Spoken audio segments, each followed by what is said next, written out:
Aty ku dikur nisi një nga kapitujt më të errët të historisë së Kosovës, tash është ngritur një vend kujtese. Në stacionin e trenave në Prishtinë, në hapësirën prej nga mijëra shqiptar u dëbuan me forcë gjatë luftës, është hapur muzeu Eksodi 99. Në qendër të tij qëndron një vagon treni, simbol i rrugtimit të dëmshëm të shqiptarëve që u larguan me dhunë nga shtëpitë e tyre në 1999. Produksionin e këtij projekti realizoi drejtoresha e Birn Kosova, Jeta Xharra. Saktësisht prej stacionit të trenave, këtu kanë qenë qindra mijëra njerëz, janë paketu prej fotografive muj me pa, janë paketu si sardina në për trena, kur janë harxhu vagonat e udhëtarëve, sërbët kanë pru kamiona edhe kanë pru vagonat mallrave.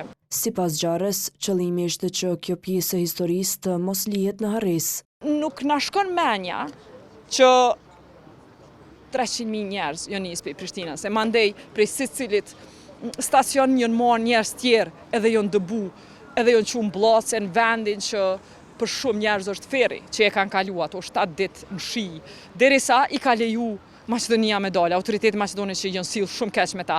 Ekspozita e cila përfshin 48 trofime është ideuar nga kuratori Gazmend Ejupi. Logjistika e sjelljes së vagonit fizikisht në Prishtinë ka qenë një sfida më e madhe, mi po fatmirësisht kemi pas një kompani Sigma e cila na ka përkrahur shumë mirë.